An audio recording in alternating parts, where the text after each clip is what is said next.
भारत को भारतीयता की मान्यता के आधार पर फिर से खड़ा करना चाहता हूं, उस काम में लगा हूं। वैसे ही रक्त में कीचड़ बहुत हो गया, माने कोलेस्ट्रॉल बहुत बढ़ गया, तो वो जो इंसुलिन जाना चाहता है वो नहीं जा सकता, जिस स्पीड से जाना चाहिए नहीं जा सकता, स्लो हो जाता है, कम जाता है।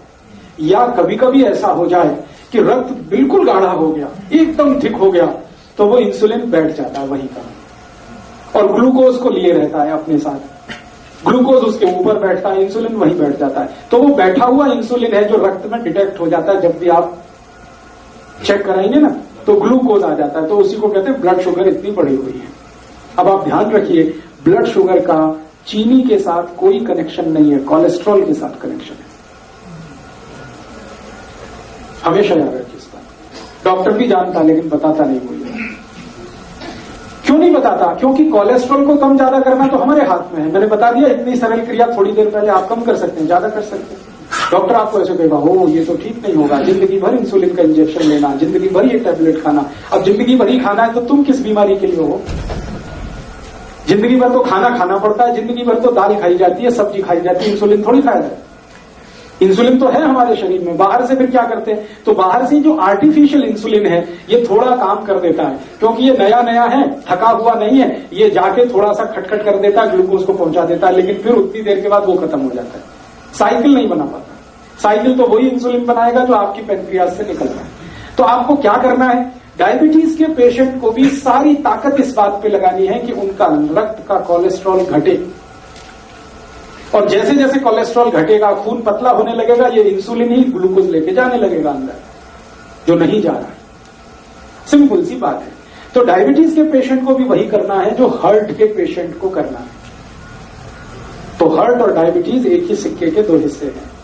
इसमें भी खून को पतला करना पड़ेगा, कोलेस्ट्रॉल कम करना पड़ेगा, अच्छा कोलेस्ट्रॉल बढ़ाना पड़ेगा, बुरा कोलेस्ट्रॉल कम करना पड़ेगा। तो वो सब काम करिए जो आप हार्ट के लिए करते हैं। माने हार्ट पेशेंट और डायबिटिक पेशेंट का एक ही प्रिस्क्रिप्शन है। मेथी दाना खाइए, आंवला खाइए, अर्जुन छाल लीजिए, और ये आपको बताया जितने प्रिस्क्रिप्शन थोड़ी देर पहले मैंने कहा, घी बदल दीजिए, नमक बदल दीजिए, तेल बदल दीजिए, ये सब डायबिटीज के लिए भी लागू होंगे। जो हार्ट के लिए लागू होगा वो डायबिटीज। बस एक ही चीज लागू नहीं होगी, एकोनाइट। वो एकोनाइट सिर्फ हार्ट के लिए है, डायबिटीज के लिए लागू नहीं होगी। ठीक है। एक दो एक्स्ट्रा चीज बता देता हूं जो हार्ट में काम नहीं आएगी लेकिन डायबिटीज में ही काम आए। अब तक जो कॉमन थी वो मैं बता चुका हूं। अब एक्स्ट्रा चीज जो आपको लेनी पड़ेगी डायबिटिक पेशेंट को, वो क्या क्या है? आपके रसोई घर में शायद वो ना मिले, लेकिन बाजार में आसानी से उपलब्ध है। जामुन एक फल आता है, बोटेनिकल नेम है उसका जम्बोलेब, हिंदी में हम सब कहते हैं जामुन। उस जामुन की गुठलियां मिलती है बाजार में, सूखी गुठलियां, उनका पाउडर बनाना है, और वो पाउडर रोज 1 चम्मच खाना है गुनगुने पानी के साथ। ये डायबिटीज वाले को एक्स्ट्रा करना है। जामुन की गुठली का पाउडर बाजार में मिलता है, खुद भी बना लो। जामुन जब आती है तो खूब जामुन खा लो, गुठलियां सुखा लो, सुखा के कूट के पाउडर बना लो। तो डायबिटिक पेशेंट को ये एक्स्ट्रा है, ये हार्ट के लिए नहीं है। डायबिटीज सवेरे जो भी लेना है, सवेरे 1 चम्मच, और 1 चम्मच माने टीस्पून। खाली पेट लेंगे तो बहुत अच्छा, गुनगुने पानी के साथ लें चलेगा। जो पहली दफा सुबह उठ के पानी पीना उसी के साथ लें, उसके साथ भी ले सकते हैं। जामुन की गुठली का पाउडर सवेरे के पानी के साथ लिया जा सकता है। और ज्यादा शुगर बढ़ी हुई है तो समझ लीजिए कोलेस्ट्रॉल और ज्यादा है, तो इसको 2 बार कर लीजिए, सुबह और शाम। शाम को हमेशा खाने के पहले ही लेना है इसको, जब भी लेना है। तो ये एक एक्स्ट्रा चीज है। बाकी मेथी दाना आप ले सकते हैं, त्रिफला ले सकते हैं, वो सब चीजें जो हार्ट के लिए ले रहे हैं वो तो है ही। ये एक्स्ट्रा है जामुन की गुठली का पाउडर। ये जामुन की गुठली के पाउडर के साथ और भी कुछ है जो ले सकते हैं। करेले के बीज का पाउडर, करेला है उसके बीज निकाल के सुखा लीजिए, और या तो करेला ही छोटा छोटा पीस करके सुखा लीजिए, साल भर वो चलता है। उसका पाउडर बना के, तो जामुन की गुठली का पाउडर आधा चम्मच कर दीजिए, करेले का पाउडर आधा चम्मच कर दीजिए, ये मिक्स करके ले लीजिए। एक करेले के बीज जेडे खाने नाल पीस के कहते निगाह भी घटती है, क्या होता है? निगाह कम होती है? नहीं, करेले के बीज से देसी दवाइयां वाले होते हैं। नहीं, बिल्कुल नहीं होती। बता रहा हूं अभी, आपके पास करेले के छोटे छोटे पीस हैं सूखे हुए, उनका यूज करिए। आपके पास जामुन की गुठली का पाउडर है, उसको यूज करिए। और अब इसमें चाहे तो नीम की निम्बोली, सूखी हुई निम्बोली बाजार में मिलती है, उसका भी पाउडर बना लीजिए, उसको भी आधा चम्मच ले लीजिए। तीनों मिलाकर 1.5 चम्मच हो गया। जामुन की गुठली का, करेले का और नीम के निम्बोली का, तीनों का पाउडर मिक्स करके डायबिटीज के पेशेंट, हार्ट वाले ये कभी ना लें, ये सिर्फ डायबिटीज वालों के लिए। और तीनों मिक्स करके लेंगे तो रिजल्ट बहुत अच्छे हैं। अकेला भी लेंगे तो रिजल्ट है, ऐसा नहीं है कि जामुन की गुठली का रिजल्ट नहीं है, लेकिन जामुन की गुठली के साथ करेला भी हो और उसके साथ नीम का, निम्बोली का भी पाउडर है, तब तो बहुत अच्छे रिजल्ट। कितना टाइम खाने में? 3 महीने लगातार, फिर 15-20 दिन ब्रेक, फिर 3 महीने लगातार, फिर 15-20 दिन ब्रेक। जब आपको लगे कि आप सब कुछ नॉर्मल हो गया है तो धीरे धीरे बंद करेंगे। गुठली निकाल लें तो ठीक है, नहीं तो बिना निकाले ही पीसें उसको, कोई दिक्कत नहीं। ये समझ मीठा खाता था सर? हाँ, अब ये सब लेने के बाद कोई डायबिटिक पेशेंट है, मैंने आपसे बोल दिया है कि भगवान का बनाया हुआ कुछ भी मीठा खाइए, आदमी का बनाया हुआ मत खाइए। चीनी नहीं खानी, आदमी की बनाई हुई है। गुड़ भगवान का बनाया हुआ है। गुड़ क्या है ना, गन्ने के रस का है, गर्म करके ही तो आ जाता है, तो उसमें कुछ ज्यादा कुछ मिलावट नहीं है और कुछ आदमी का दिमाग भी ज्यादा नहीं लगता। ये आदमी खतरनाक है सारी दुनिया में, ये अपना दिमाग जहां लगाता है वही सारी गड़बड़ करते हैं। हाँ, खा लीजिए, देशी खांड खा लीजिए, मिश्री खा लीजिए। आप जो है मिश्री खा सकते हैं, मिश्री भी पत्थर से ही आती है। मिश्री खा सकते हैं, देशी खांड खा सकते हैं, गुड़ खा सकते हैं, शहद भी ले सकते हैं, लेकिन चीनी नहीं, शुगर नहीं। गाजर पाक बनाइए ना गुड़ में, स्टीविया ले सकते हैं। गाजर पाक बनाना है तो गुड़ में बनाइए, कोई दिक्कत नहीं। हलवा बनाते ना, गुड़ में बनाइए, कोई दिक्कत नहीं। बस इतना ही ध्यान रखना है। शक्कर माने चीनी, शुगर, गुड़ का पाउडर है तो वो तो वही है जो गुड़ है, उसमें कोई अंतर नहीं। मेरा इतना ही कहना है कि आप ये सब मीठी चीजें जो भगवान की बनाई हुई हैं जरूर लीजिए। क्यों लीजिए, जान लीजिए।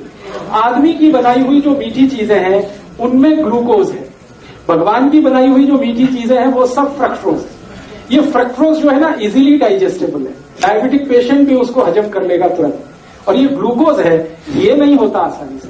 गुड़ भी कई तरह का आता है। हाँ, अभी गुड़ जब सेलेक्ट करना है तो आप एक ही उसका क्वालिटी देखिए कि उसका रंग जितना डार्क होगा गुड़ उतना ही अच्छा होगा। जैसे मैं खड़ा हूं, ये पोडियम का कुछ कलर है, ये पोडियम के कलर का गुड़ अगर लाएंगे डार्क, तो डार्क गुड़ जितना होगा क्वालिटी उतनी अच्छी होगी, उसमें केमिकल्स उतने ही कम होंगे। और गुड़ जितना लाइट कलर का होगा, व्हाइट कलर का है, येलो कलर का, उतना ही खतरनाक है, क्योंकि वो गुड़ नहीं है, वो निरमा वॉशिंग पाउडर है। गुड़ बनाने के लिए आप जानते हैं कई किसान हैं जो दूध से उसको साफ करते हैं, तो वो गुड़ तो ऐसा हो जाता है डार्क। और जो गुड़ को निरमा वॉशिंग पाउडर से साफ किया जाता है वो एकदम व्हाइट होता है, एकदम येलो होता है। तो आप जब भी गुड़ खरीदने जाए तो दुकान वाले को कहे कि मुझे डार्क कलर का ही दो। वो कहेगा बाबूजी अच्छा नहीं है देखने में, तो उसने कहा देखने में खराब है लेकिन खाने में वही अच्छा। तो आप गुड़ वो खा सकते हैं। डायबिटीज के पेशेंट के लिए फिर से रिपीट कर रहा हूं कि जो कुछ आप हार्ट के लिए करते हैं वो सब करना है। एक्स्ट्रा जो मैंने बोल दिया, जामुन की गुठली का पाउडर है, या आपके पास नीम की निम्बोली का पाउडर है, या करेले का पाउडर है, ये एक्स्ट्रा है, ये एक चीज है। और जामुन की गुठली का पाउडर जैसा ही होम्योपैथी में एक मेडिसिन भी आता है, वो जामुन की गुठली से ही बनता है। आप उसका भी चाहे तो नाम लिख लीजिए, सीजियम जम्बोले, सीजियम जम्बोले। ये homeopathy, SYZYIEUM, SYZYIEUM, syzygium jambolin, JAMBOLIN, syzygium jambolin, SYZYIEUM। उधर में कुछ और लिखने वाला, SYZYIEUM, सीजियम जम्बोलिन, JAMBOLIN। ये एक दवा है, इसके आगे लिख लेना mother tincture, syzygium jambolin mother tincture. ये दवा को पानी में मिला के पीना है जो डायबिटिक है उनके। कितने ड्रॉप? 15 से 20 ड्रॉप, चौथाई कप गुनगुना पानी। अगर आपको जामुन की गुठली का पाउडर नहीं मिलता है तब ये दवा यूज कर सकते हैं। मिल रहा है तो ये दवा मत लाइए, क्योंकि ये दवा उसी से बनी हुई। 15 से 20 ड्रॉप, चौथाई कप गुनगुना पानी मिला दीजिए। हाँ, और सवेरे दोपहर शाम खाने के पहले या ब्रेकफास्ट के पहले, डिनर लंच के आधा घंटे पहले इसको पीना। तो ये डायबिटीज के लिए करना। और डायबिटीज के लिए तो छोटी छोटी बातें और जरूर ध्यान रखनी है आपको कि डायबिटीज के हर पेशेंट को ब्रेकफास्ट छोड़ना पड़ेगा। डायबिटीज के हर पेशेंट को ब्रेकफास्ट छोड़ना पड़ेगा, ब्रेकफास्ट के समय पर लंच करना पड़ेगा हर पेशेंट को, ये कंपलसरी है। आप अगर 8 बजे ब्रेकफास्ट करते हैं या 9 बजे ब्रेकफास्ट करते हैं, तो अगर आपको डायबिटीज है तो आप ब्रेकफास्ट बिल्कुल छोड़ दीजिए, 8-9 बजे भरपेट खाना खाइए, लंच करिए और शाम को 4 से 5 बजे के आसपास डिनर करिए। हाँ, 8-9 बजे लंच, 4 से 5 के बीच में डिनर, ये कंपलसरी है। 5 का ज्यादा से ज्यादा 6 हो सकता है, 6 के आगे नहीं। 8 से 9 बजे तक वही लंच। हाँ, सुबह ही, सूर्यास्त होने के पहले और सूर्योदय होने के 1 घंटे के बाद आपका लंच हो जाना। बीच में भूख लगेगी तो उसमें आपको कुछ ऐसी चीजें खानी है, जैसे फल आदि ले लीजिए, मूंगफली का दाना खा लीजिए, चना खा लीजिए, है क्या क्या मूंगफली का दाना एलडीएल एलडीएल नहीं, एचडीएल बढ़ाता है मूंगफली का दाना।